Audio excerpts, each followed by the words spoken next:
दोस्तों फील्ड में ऐसे ऐसे केस मिलते हैं जिनकी आप कल्पना भी नहीं कर सकते कि कभी ऐसा भी हो सकता है। पशु 12 महीनों तक प्रेग्नेंट कैसे रह सकता है, और इतने दिन तक अगर पशु प्रेग्नेंट रहेगा तो उसको वह मरता भी क्यों नहीं है। ये क्या राज है, क्या फिजिकल साइंस है, कि क्या है, साइंस में क्या हो रहा है। क्योंकि वेटनरी में ऐसी ऐसी डिजीज़ भी, मैं आपको क्या बोल रहा हूँ, वेटनरी में ऐसी ऐसी डिजीज़ है जिनकी आप कल्पना भी नहीं कर सकते। ऐसा भी हो सकता है। जैसे आपने थंबनेल में देखा होगा, मैंने लिखा था कि पशु 12 महीने का प्रेग्नेंट है लेकिन ब्याह नहीं रहा है, तो हकीकत में नहीं ब्याहता है पशु, और 12 महीने से प्रेग्नेंट भी रह सकता है। लेकिन पशु ना तो मरता है और कुछ नहीं होता, ना उसका अबॉर्शन होता है। सबसे मेन बात तो ये कि उसका अबॉर्शन भी नहीं होता है। तो फिर आखिर इतने दिन से पशु प्रेग्नेंट कैसे रह सकता है, और वहाँ पर डॉक्टर का क्या कार्य है, वहाँ पर डॉक्टर को क्या कार्य करना चाहिए, इसी के ऊपर आज आपको संपूर्ण जानकारी मिलने वाली। उससे पहले आपसे मेरी रिक्वेस्ट है कि आप हमारे चैनल को जल्दी से जल्दी सब्सक्राइब कर लें, ताकि भविष्य में आने वाली जो भी आपकी समस्या है उन सब का विस्तार से मैं आपको हमारे इस हाड़ा वेट्स क्लब यूट्यूब चैनल पे मैं आपको मुफ्त में ही प्रोवाइड करा सकूं। तो आइए वीडियो स्टार्ट करते हैं। सबसे पहले जानते हैं कि आखिर है क्या। साथियों, जो गर्भ में जो बच्चा रहता है वह चाहे 4 महीने को, 5 महीने को या 6 महीने का हो, वह बच्चा गर्भ में मर जाता है। सबसे मुख्य बात तो वह गर्भ में मर जाता है। जब मम्मीफाइडिफिकेशन होता है तो वह गर्भ में मरता है। लेकिन अगर कुछ दूसरी टाइप से जो बच्चे मरते हैं उनका अबॉर्शन होता है। लेकिन इसमें मेन बात यह है कि इसमें अबॉर्शन नहीं होता है। जो बच्चा है वह गर्भ में मर जाता है। गर्भ में मरने के बाद उसकी बच्चेदानी और आहार नाल उसका सारा मांस चूस लेती है, उसकी सभी नाल चूस लेती है, और केवल बचती हड्डियाँ, बाकी सब कुछ खत्म हो जाता अंदर ही। इसलिए हम जब गर्भ परीक्षण करते हैं तब हमें पता चलता है कि पशु प्रेग्नेंट है, लेकिन हमें वहाँ पर कुछ दिखाई नहीं देता है।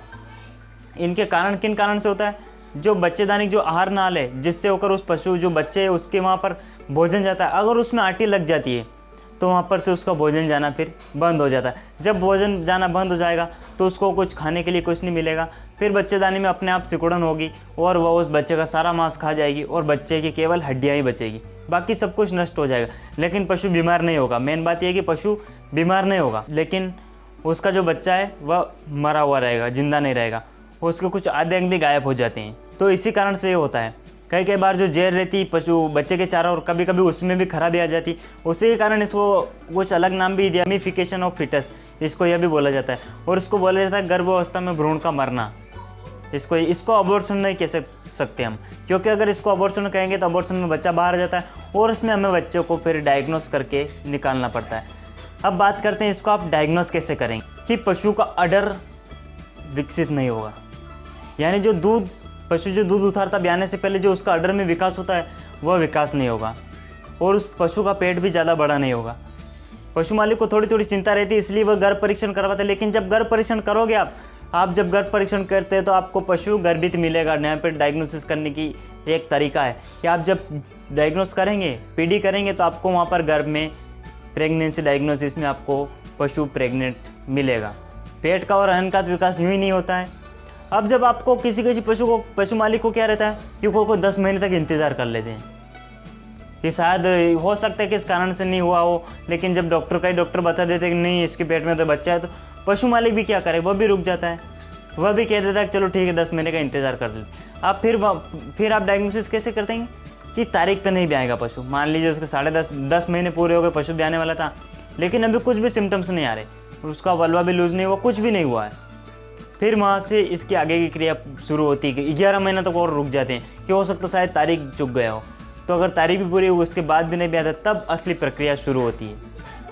और कई बार क्या होता है, जो 5 महीने में भी जो पता लगा लेता है पशु मालिक, या 7 महीने में 8 महीने में पता लगा लेता है कि नहीं इसका तो इतना बड़ा पेट होने, जो डॉक्टर थोड़ा डायग्नोसिस करके बता देता है कि आप जो 8 महीने का बता रहे हो इसमें फीटस इतना बड़ा नहीं है, तो उसमें क्या है, पशु गर्मी पे भी नहीं आता है।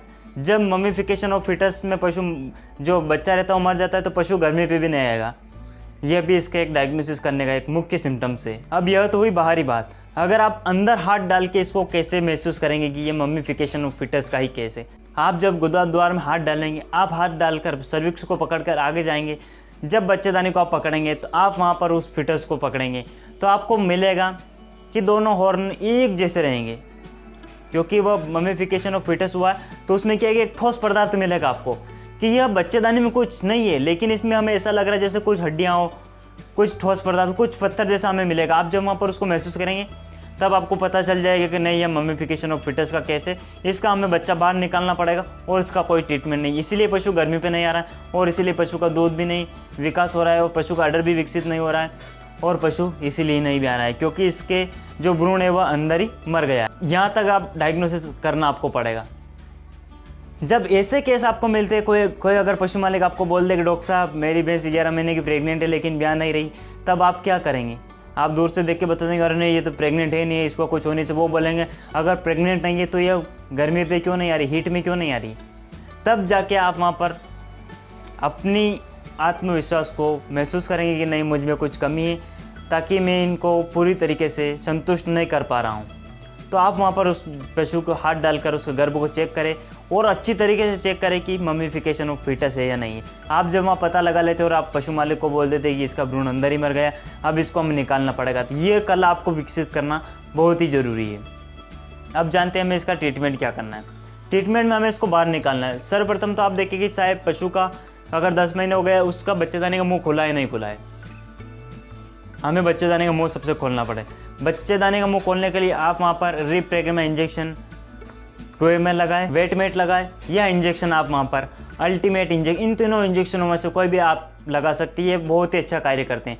2 ml के इंजेक्शन आते हैं, आप IM इनको लगा दें और आप 6 से 10 या कुछ 12 घंटे भी लग जाते किसी के बीच में, तो आप इतना इंतज़ार कर ले। उसके बाद पशु की बच्चेदानी में हाथ डालकर आप उस भ्रूण को बाहर निकाल दें और फिर पशु की बच्चेदानी की सफाई करने के आप उसको दवा दे दें, तो यह पूरी तरीके से पशु ठीक हो जाएगा। साथियों, ऐसे केस बहुत सारे मिलते हैं फील्ड में, लेकिन आप उन पे ध्यान नहीं देते हैं। आप जब ध्यान नहीं देते हैं तो कोई और डॉक्टर आता है, वह वहाँ पर कला करके चला जाता है और आप बस यूँ ही रह जाते हैं।